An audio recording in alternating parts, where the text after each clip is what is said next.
नमस्कार दोस्तों, आप सभी का स्वागत है आपके अपने चैनल गुरुकुलम पॉइंट्स पर। जी हाँ दोस्तों, मैं पीके सर आज आपके लिए लाया हूं 5000 प्रश्नों की एक सीरीज में तीसरा पार्ट। बात की जाए तीसरा पार्ट तो आपने 213 प्रश्न को पिछले वीडियो में कवर किया था। अब देखिए आगे आपका अगला वीडियो है, अगला प्रश्न है आपका 214वां। प्रश्न क्या कहता है? प्रश्न कहता है पृथ्वी के आंतरिक दरार में ज्वालामुखी द्वारा निर्मित स्थलाकृति को क्या कहा जाता है? तो इसका आंसर होगा डाइक। पृथ्वी के आंतरिक दरार में ज्वालामुखी द्वारा निर्मित स्थलाकृति को क्या कहा जाता है? तो इसका आंसर क्या होगा? डाइक होगा। 215वां, विश्व का वह कौन सा महाद्वीप है जहां पर एक भी ज्वालामुखी नहीं है? आपका आंसर हो जाएगा ऑस्ट्रेलिया महाद्वीप। 216वां प्रश्न, सर्वाधिक सक्रिय ज्वालामुखी पाए जाने के कारण किस स्थान को रिंग ऑफ फायर अग्निवलय कहा जाता है? आंसर होगा प्रशांत परिमेखला। प्रशांत परिमेखला।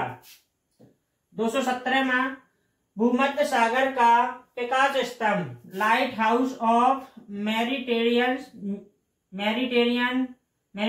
सी किसे कहा जाता है? स्ट्रोम्बोली ज्वालामुखी को। 218वां प्रश्न, स्ट्रोम्बोली ज्वालामुखी इटली के किस द्वीप पर स्थित है? आंसर होगा लिपारी द्वीप। 219वां, विश्व का सबसे ऊंचा सक्रिय ज्वालामुखी पर्वत कौन सा है? माउंट कोटोपैक्सी, देश इक्वाडोर, दक्षिण अमेरिका में स्थित है। 220वां प्रश्न, विश्व की सबसे ऊंचाई पर स्थित सक्रिय ज्वालामुखी कौन सा है? ओजोस डेल सालाडो अर्जेंटीना और चिली की सीमा पर एंडीज पर्वतमाला में स्थित है। आगे देखिए दोस्तों 221वां प्रश्न देखिए क्या कहता है? विश्व का सबसे ऊंचाई पर स्थित शांत ज्वालामुखी का क्या नाम है? एकांक गुआ एंडीज पर्वतमाला ऊंचाई की बात करें 6960 मीटर ऊंचाई है। 222वां प्रश्न, मैत ज्वालामुखी किलिमंजारो किस महाद्वीप पर स्थित है? अफ्रीका महाद्वीप, देश आपका तंजानिया। 223वां प्रश्न, संसार का सबसे सक्रिय ज्वालामुखी कौन सा है? किलायू जो आपका अमेरिका के हवाई द्वीप में स्थित है। 224वां प्रश्न, प्रसुप्त ज्वालामुखी पर्वत फ्यूजियामा किस देश में स्थित है? जापान। 225वां प्रश्न, विश्व के भूभाग का कितना प्रतिशत भाग पर्वतों से घिरा हुआ है? 26% भाग।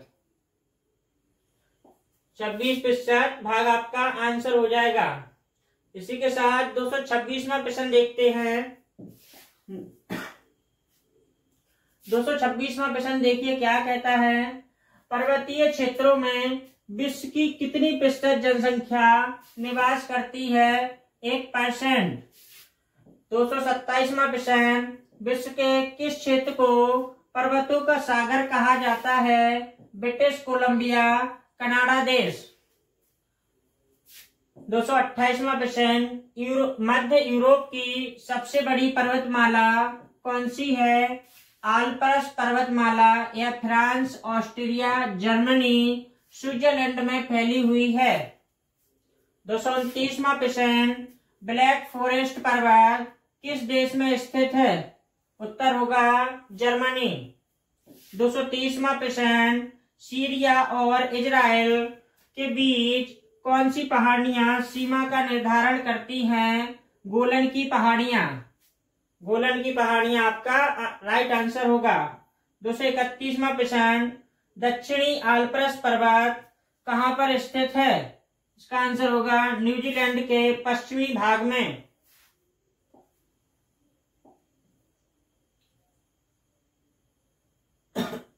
दो सौ बत्तीसवां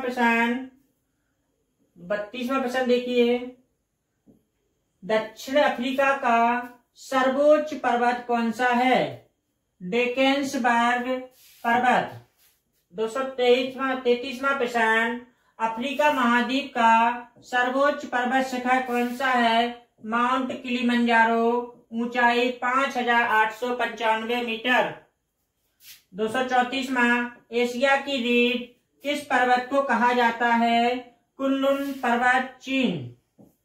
235वां, दक्षिण अमेरिका महाद्वीप का सर्वोच्च पर्वत शिखर कौन सा है? माउंट एकांगुआ। 236वां प्रश्न, यूरोप महाद्वीप का सर्वोच्च पर्वत शिखर कौन सा है? माउंट एलब्रुज। 237वां प्रश्न, ऑस्ट्रेलिया महाद्वीप का सर्वोच्च पर्वत शिखर कौन सा है? माउंट कोसयुस्को पर्वत, जिसकी ऊंचाई है 2228 मीटर। माउंट कोसयुस्को।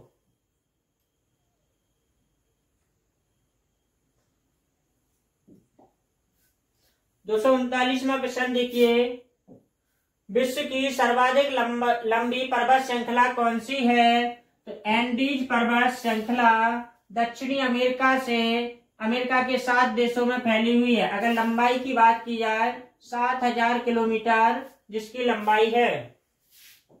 240वां प्रश्न, सॉल्ट रेंज पर्वत जो कि एक ब्लॉक माउंटेन है, यह किस देश में स्थित है?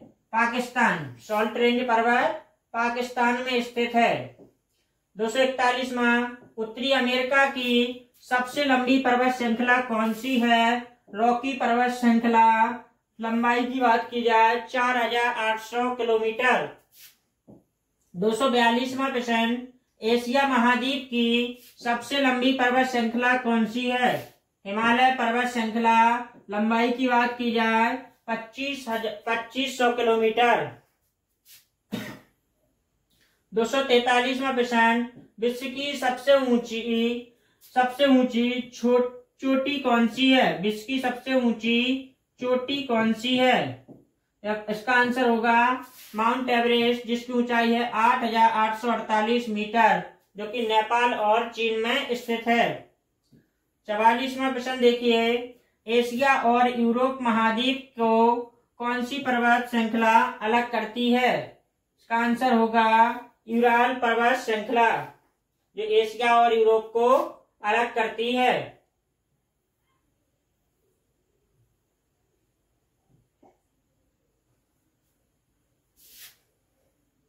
245वां प्रश्न, ग्रेट डिवाइडिंग रेंज किस महाद्वीप पर स्थित है? ऑस्ट्रेलिया महाद्वीप। आपका आंसर होगा। 246वां प्रश्न, टिटलिस पर्वत किस देश में स्थित है? स्विट्जरलैंड आपका सही आंसर होगा। 247वां प्रश्न, अंटार्कटिका महाद्वीप की सबसे ऊंची चोटी कौन सी है? विंसप मासेफ। ऊंचाई की बात की जाए 4892 मीटर। 48वां प्रश्न देखिए, हिमालय पर्वत पर स्थित हिमालय पर्वत किस प्रकार का पर्वत है? नवीन बलित पर्वत, फोल्ड माउंटेन। 49वां प्रश्न, पर्वत निर्माणक भूसन्नति सिद्धांत किसने प्रतिपादन किया था? आपका आंसर होगा कोबर ने। 250वां प्रश्न, विश्व की सबसे पुरानी बलित पर्वत श्रृंखला कौन सी है? अलावरी पर्वत श्रृंखला, जो भारत में स्थित है। 51वां प्रश्न, धरातल का विशिष्ट स्थल रूप जो अपने आसपास के स्थल से पर्याप्त ऊंचा होता है, उसे क्या कहा जाता है? पठार या प्लेटू कहा जाता है। पठार या प्लेटू कहा जाता है।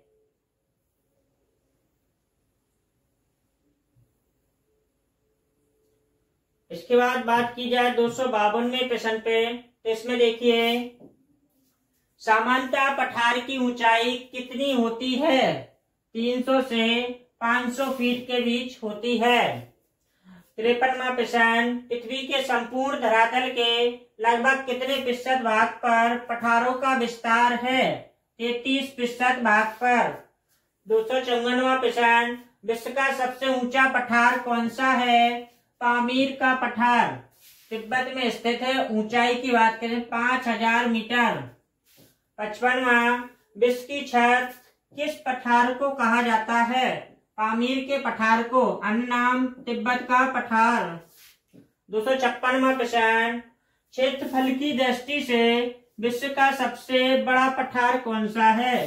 तिब्बत का पठार या पामीर का पठार। 257वां प्रश्न, विश्व का सबसे विस्तृत पठार तिब्बत का पठार किस प्रकार का पठार है? अंतर पर्वतीय पठार। अंतर पर्वतीय पठार।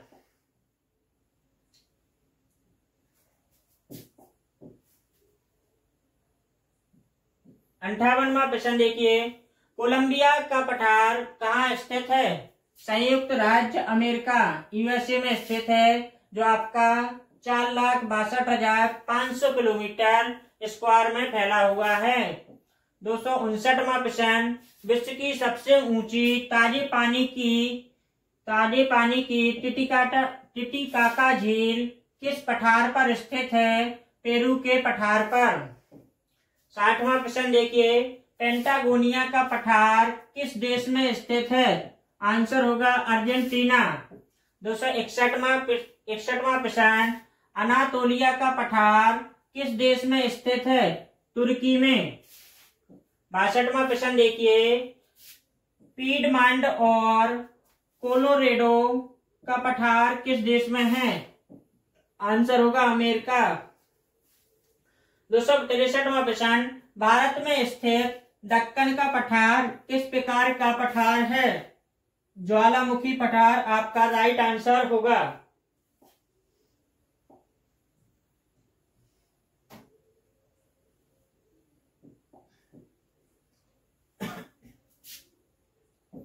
चौसठवां प्रश्न देखिए, भूपृष्ठ पर होने वाले आकस्मिक कंपन की घटना को क्या कहा जाता है? भूकंप या अर्थक्वेक कहा जाता है। 265वां प्रश्न, पृथ्वी की सतह के नीचे का स्थान जहां भूकंप का केंद्र स्थित होता है वह क्या कहलाता है? फोकस या हाइपो सेंटर कहलाता है। 66वां प्रश्न, पृथ्वी के सतह के ऊपर स्थित वह स्थान जहां भूकंपीय तरंग पहले पहुंचती हैं उसे क्या कहा जाता है? अधिकेंद्र कहा जाता है, एपीसेंटर कहा जाता है। 67वां प्रश्न, भूकंप का अध्ययन करने वाले विज्ञान को क्या कहते हैं? सिस्मोलॉजी कहते हैं। 68वां प्रश्न, भूकंप के दौरान भूकंप की तरंगों का रिकॉर्ड किस यंत्र पर किया जाता है? आंसर होगा सिस्मोग्राफ पर। 69वां प्रश्न देखिए, सिस्मोग्राफ की खोज किसने की थी? जॉन मिलने ने की थी। 170वां प्रश्न, भूकंप की तीव्रता और ऊर्जा का मापन करने के लिए किस पैमाने का प्रयोग किया जाता है? रिएक्टर स्केल का।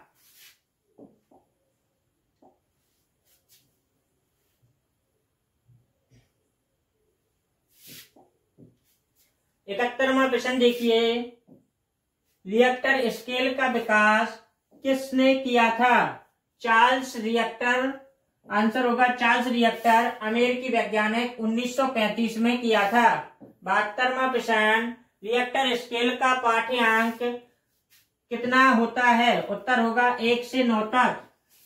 273वां प्रश्न, भूकंप के दौरान कितने प्रकार की तरंगे निकलती हैं? तो आपका आंसर होगा 3 प्रकार की।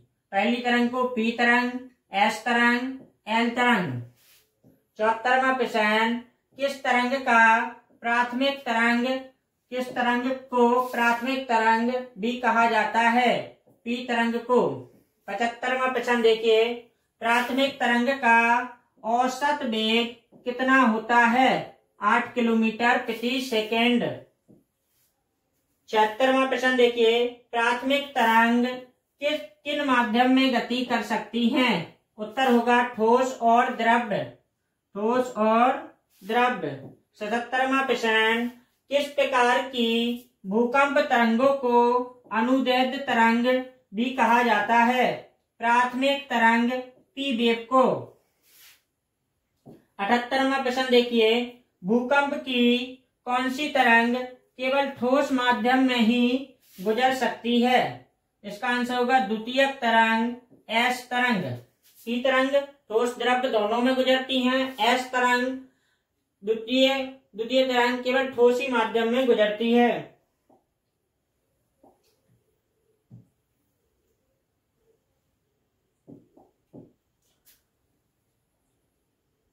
उन्यासीवें प्रश्न पे अगर बात की जाए, द्वितीयक तरंगों का औसत वेग कितना होता है? आंसर होगा 4 किलोमीटर प्रति सेकेंड।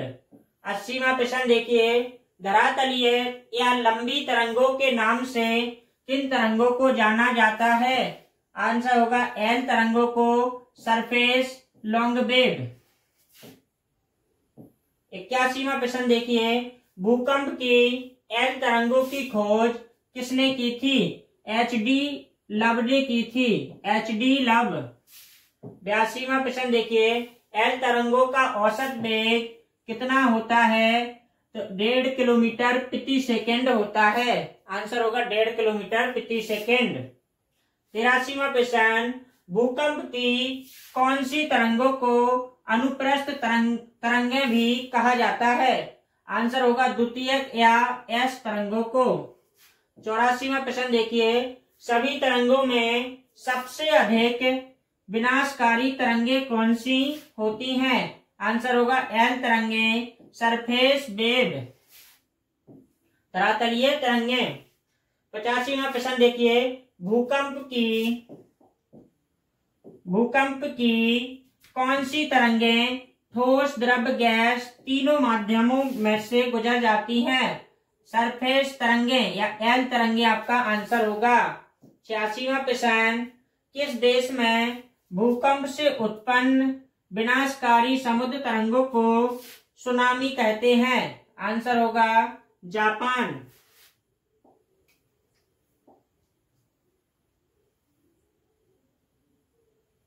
87वें प्रश्न को अगर देखा जाए तो देखिए 87वां प्रश्न, भूकंप आने का प्राकृतिक कारण क्या होता है? ज्वालामुखी विस्फोट। 88वां प्रश्न, भूकंप की दृष्टि से सबसे खतरनाक महासागर कौन सा है? आंसर होगा प्रशांत महासागर। 89वां प्रश्न, विश्व के सबसे अधिक भूकंप किस महासागरीय पेटी में आते हैं? परिप्रशांत महासागरीय पेटी में। 90वां प्रश्न, भूकंप आने से पूर्व वायुमंडल में कौन सी गैस की अधिकता हो जाती है? रेडॉन गैस की। 91वां प्रश्न, पृथ्वी की आंतरिक संरचना की विश्वसनीय जानकारी प्राप्त करने का सबसे प्रमुख स्रोत कौन सा है? भूकंप विज्ञान। 92वां प्रश्न, भूकंप की किन तरंगों को लव वेव कहते हैं? आंसर होगा एल तरंगों को या सरफेस वेव्स को। 93वां प्रश्न, भारत में भूकंपीय खतरे के नक्शे और कोड प्रकाशित करने वाले अधिकारी के एजेंसी कौन सी है? भारतीय मानक ब्यूरो। भारतीय मानक ब्यूरो BIS।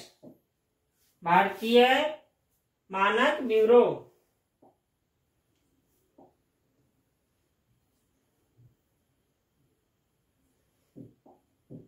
अगर 94वां प्रश्न देखा जाए, 94वां प्रश्न देखिए, भारत के कितने भूकंपीय क्षेत्रों, भूकंपीय जोनों में विभाजित किया गया? भारत कितने भूकंपीय क्षेत्रों या भूकंपीय जोनों में विभाजित किया गया? 4 क्षेत्रों में। 295वां प्रश्न, भूकंप के द्वारा उत्पन्न ध्वनि की आवृत्ति कितनी होती है?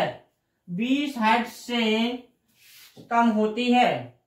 296वां प्रश्न, संपूर्ण पृथ्वी पर उपस्थित 71% जल में कितने प्रतिशत स्वच्छ जल और पीने योग्य जल है? तो आपका आंसर होगा 2.4% जल। 97वां प्रश्न, विश्व का सबसे बड़ा महासागर कौन सा है? आंसर होगा प्रशांत महासागर, पैसिफिक ओशन। 298वां प्रश्न, विश्व का सबसे छोटा महासागर कौन सा है? आंसर होगा अंटार्कटिका महासागर। 299वां प्रश्न, किस महासागर को छिपता हुआ महासागर कहा जाता है? अंटार्कटिका महासागर।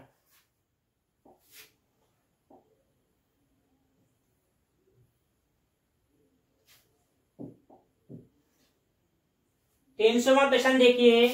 300वां प्रश्न क्या कहता है? विश्व का सबसे गहरा गर्त मैरियाना गर्त किस महासागर में स्थित है? आपका आंसर होगा प्रशांत महासागर। 301वां प्रश्न, अग्निवलय रिंग ऑफ फायर किस महासागर में स्थित है? आंसर होगा प्रशांत महासागर। 302वां प्रश्न, वर्तमान भूमध्य सागर को किस प्राचीन महासागर का अवशेष माना जाता है? आंसर होगा टेथिस महासागर का। 3वां प्रश्न, द ग्रेट ओशियन ट्रेड मार्ग किस महासागर से होकर गुजरता है? आंसर होगा उत्तरी अटलांटिक महासागर। 304वां प्रश्न, बारमूडा त्रिभुज किस महासागर में स्थित है? आंसर होगा अटलांटिक महासागर। 305वां प्रश्न, किस सागर को महासागरीय मरुस्थल कहा जाता है? आंसर होगा सारगेसो सागर, विशिष्ट समुद्रीय वनस्पति।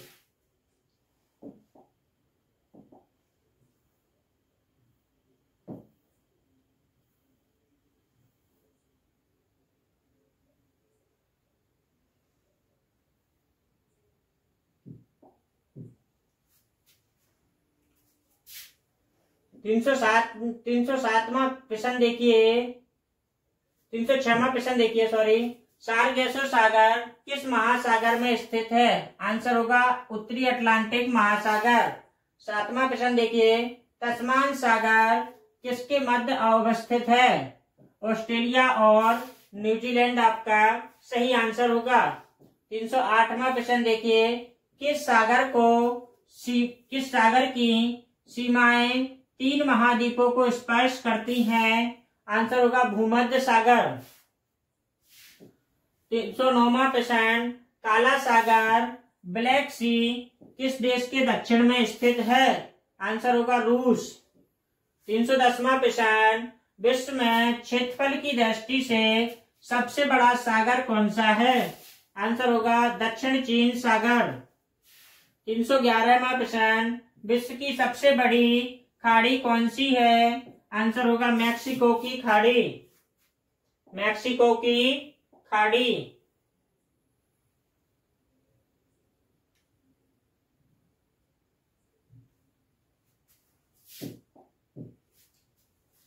अगला प्रश्न देखिए। 312वां प्रश्न, विश्व की किस खाड़ी की तटरेखा सबसे लंबी है?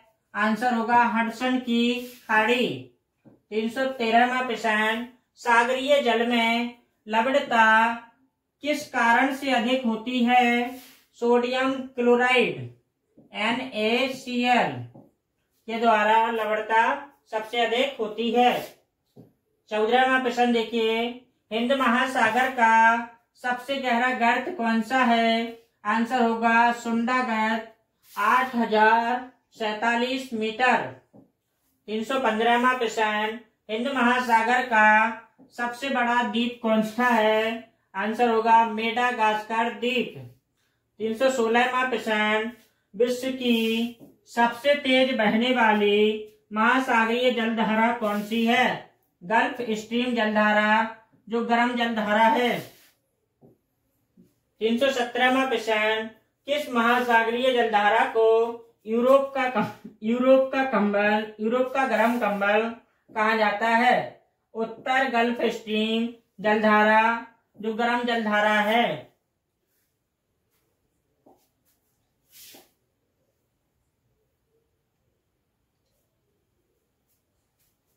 इसी के साथ दोस्तों 5000 प्रश्नों की श्रृंखला में आपको प्रत्येक वीडियो में 100-150 प्रश्न आपको कराए जाएंगे। इन 100-150 प्रश्न को अच्छे से रिवीजन कीजिए और ये प्रश्न हमारे टेलीग्राम चैनल पर भी प्रोवाइड करा दिए जाएंगे, जो आपको डिस्क्रिप्शन में आपकी लिंक डाल दी जाएगी। वहां से टेलीग्राम से इसका पीडीएफ भी आप प्राप्त कर सकते हैं। इसी के साथ अगर ये वीडियो आपको अच्छी लगती है, please like, share and subscribe अवश्य कीजिए। Thank you.